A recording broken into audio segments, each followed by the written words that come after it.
idol. Dito tayo. No? Pasyal ko muna ulit kayo dahil tayo ay nakadali ng kon dito. Pinya, nakaraan. Tingin ulit tayo ng pinya. Baka meron tayong mga hinog dito.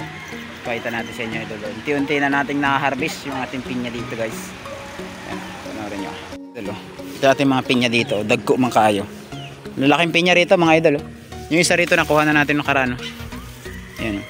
So ito na lang. Malapit-lapit na rin to ba? Ayan. Lapit na rin siyang mahinog mga idol. So maghahanap tayo ng pinya na hinog. Ito guys oh. Malapit na to guys oh. Mapansin niyo guys, pag malapit ng mahinog ang pinya, ito kumukulot na to. Kukulot na tong kanyang ibabaw ng hindi kagaya nito. Tapos makita nyo rin sa ilalim ay dumidilaw na yan oh. Yan oh. Diba? See? So malapit ng mahinog yan. Bukas makalawa, pwede na yan. Pwede na tayo mag-harvest ulit. Ito pa guys oh, mga idol oh. Ito. Ito oh, hinog na to guys oh. Ito guys, ang hinog oh. Ayan guys oh, meron tayong isang hinog guys oh. See? May hinog tayo guys, isa. Kaya kuha tayo guys. Marami man dito guys sa pinya.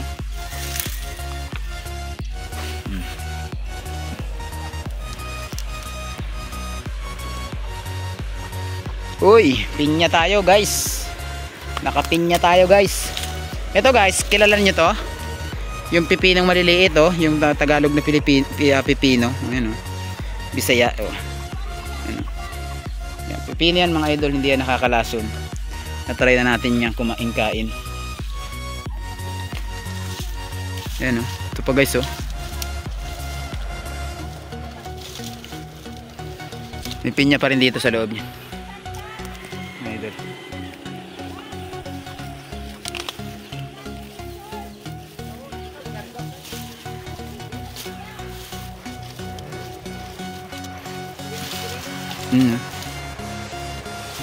Dagan ng mga pinya rito mga idol eh.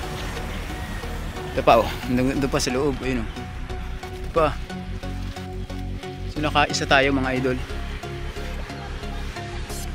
Ito nakuha natin oh. Isa mga idol. Tamulo. Kuha ko ng pinyang isa. Oh. Diyan, pinya na naman. Ganyan talaga guys. Pag may tanim. Pag may tanim, may aanihin. Ay di wow. Pag may tanim, may aanihin. Ang malupit, hindi sa amin. Kaya nga eh. Tapos yung mga kan. Ito pa guys oh. Tabunan guys to nung ano.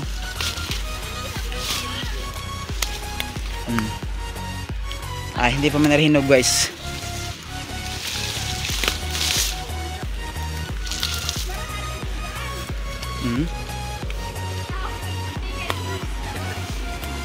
Tingnan nyo mga idol. Baka meron naman dito ba?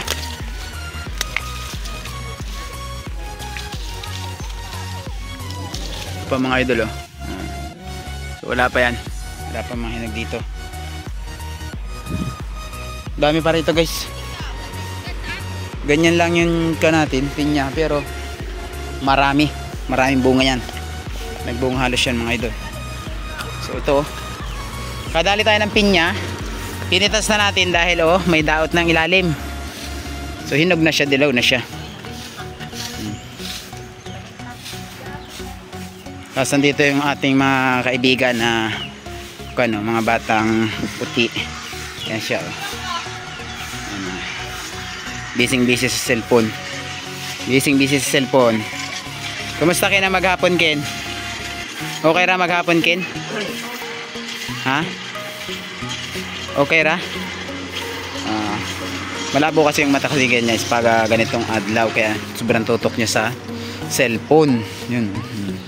Dudula siya. Yung isa niya nandito sa loob. Kanya-kanya mga gawa rito yung mga bata. Yung isa nandito, cellphone din. Oh, ayan oh, si Tonton. Naka-cellphone din yan. Tapos yung isa naka-cellphone din, mga idol oh. Brian! Hindi siya tawag daw pag busy sa cellphone. Tapos yan yung kanyang ate. Tapos si Byronil, oh. Bay! Okay ra, Bay? Okay ra? Anong pinalit mo kanina, Bay? Pupunta kasi sa tindahan. Kayo ng sigarilyo sa imo, ha? Okay. Kay Dilas Ama. Kala ko sa iyo. Busy si Byronil. Nagsiselfone. May kachat yata. Kachat may jowa mo, Bay? Siyempre, si Doy hindi mawawala yan sa atin, no? Hindi nga lang ako pinaglaba ngayong araw. Bakit kaya ako hindi pinaglaba? Yun lang. Ano? Hindi ako pinaglaba ni Doy. Ako hindi rin nakapaglaba, eh. Ayan, o. Idol. So ito ating mga tanim na bulaklak nung pan. Binili natin itong mga bulaklak nito eh, para nung pagbili natin ng ban sa Tacorong sa Cotabato. So ginagawa natin to, tinitrim ko lang to pagka hindi ako busy. Tinitrim ko lang yan, pinapatindog ko siya. Kaya mapapansin niyo ay para mga pine tree ang style nila. Diba? So may mga pinya pa rin dito, yun, hindi pa natin na-ikon tong pinya na to. Hindi pa rin nabubunga. Siyempre, meron tayong tanim dito ng isang upo. Hanggang dito yan guys, may pinya. Hanggang doon. Tapos doon. Kasama pa namin si Iko nito eh, nang magkuha kami ng Antibutiti. Ayan guys, oh. Tapos ito yung ating Little London Bridge. Kita ninyo guys, nung nakaraan, abot na naman ng tubig dito. Ayan, sa may Iko na to, sa may gabi na to. Yan, abot ng tubig yan. So pag lumalaki kasi ang tubig dito, talagang tumataas. Hindi rin kami makatawid rito, punta ron sa kabila.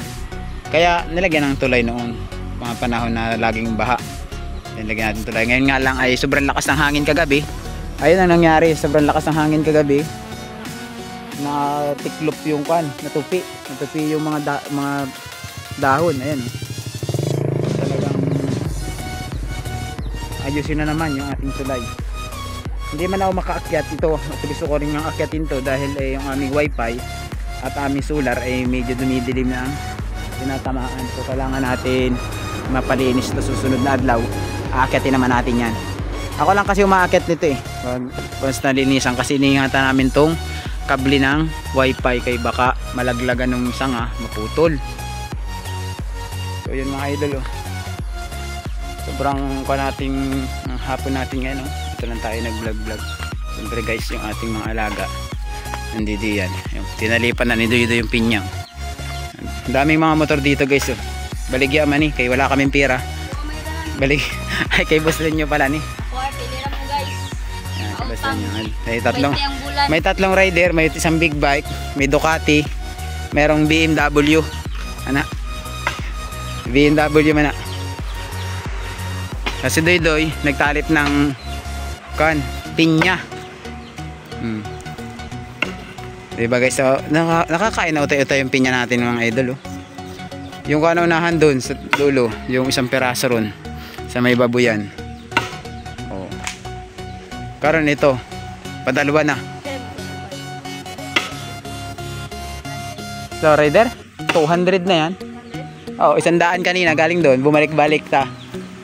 Bumalik ka, di ba? Tapos bumalik din kami. Pagdating dito sa Tagpina, tubir ulit ako. 100. Tapos ito yung ating mga alaga, mga idol. Yung ating mga huli ni Tweety Bird. Alam niyo naman si Tweety Bird natin, gaano kalupit. Mga huli ni Tweety Bird dyan. Pero sila lahat, mga mababait na sila. Kuha na sila dyan, kampante na sa kanilang tahanan. Ayan sila, naalagaan. Kompleto sa pagkain, tubig. Oh. Gusto ko nga silang bigyan ng yung pakain talaga sa ibon para mangitlog kasi hindi pa sila nangingitlog. So kung sakali mga umitlog yan guys, kukunin natin yan. Pararamihin natin, tapos palalayain din natin yung iba. Hindi naman natin. Tapos dito, andito si Tweety Bird. Yung aking Tweety Bird guys, kung naalala nyo dati, mga binablog na akong ibon.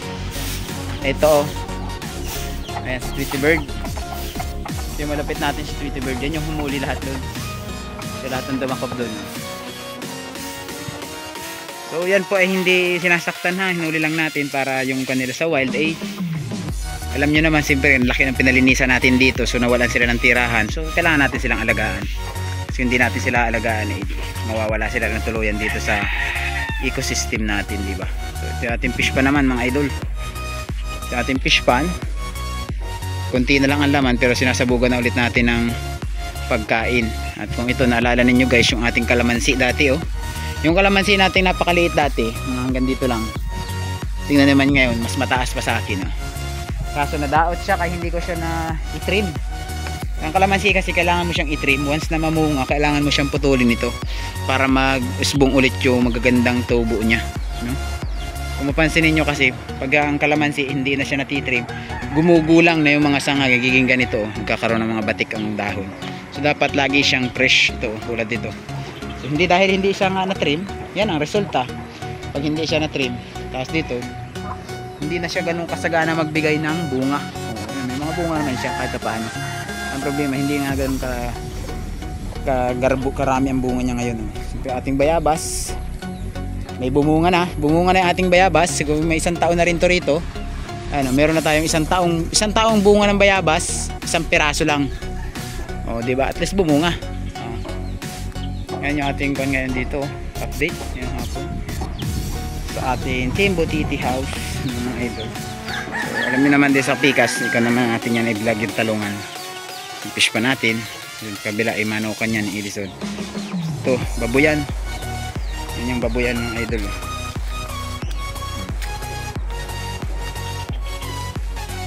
Puntahan din natin mga idol. Update lang tayo dito sa ating kapaligiran ng Team Butiti House. Minsan kasi nakaka-fun din dito, nakaka-relax pag ikot-ikot ka lang dito hapon. Lalo na dati nung mga 1 year pa lang kami, so isang baboy na lamang dito na alagaan yung Edgar. Iisa na ang baboy dito. So gusto ko rin nga pag nagkapira ako, bibili na ako ng baboy. May kulungan naman Yan dalawang kulungan naman ang mga idol. So dito yung fish pa natin dati, yung nanguhuli tayo lagi ng malalaking tilapia, dito tayo pumipisto nun. So hanggang doon yan, pinalinisan na rin mga idol. Tapos dito, dahil nga may babuyan, nilagyan na ang gripo papunta rito sa babuyan. So yan mga idol, maraming salamat ulit sa inyong panonood ng ating kapaligiran sa Team Butiti House. Talagang napakalupit, napakagandang pagmasdan ng Team Butiti House mga idol. Ganda niya. You're right all, you're right fans. So hanggang dito lang muna mga idol. Si Ronel naglaba kanina pala, ayan nilabhan niya. Kay Ronel na silang pa yan, naglaba siya kanina ito kanyang kumot. Marunong na si Ronel, nakakapagka na siya ng sarili niya. Alam niya na yung gagawin sa sarili niya, kung kailangan niyang labhan yung mga damit niya, yung mga higaan niya, nilalabhan na niya mga idol. Nakukuhan lang kami kay gusto lagi na niya umuwi. Gusto niya, bukang bibig niya lagi gustong umuwi. So sabi ko kay idol, dapat uwiin na muna. Kahit mga isang buwan, ganun, isang linggo sa kanila. Para makakuan siya, makarelax yung kanyang utok na hunahon na gusto lagi niyang umuwi. Hindi naman siya nakakauwi. So balak ni idol ata baka mga Sunday igala dun sa kanilang lugar. So yan mga idol, maraming salamat ulit. Hanggang dito na lang muna ang ating vlog. Magandang araw sa inyong lahat. God bless every day. Bye bye.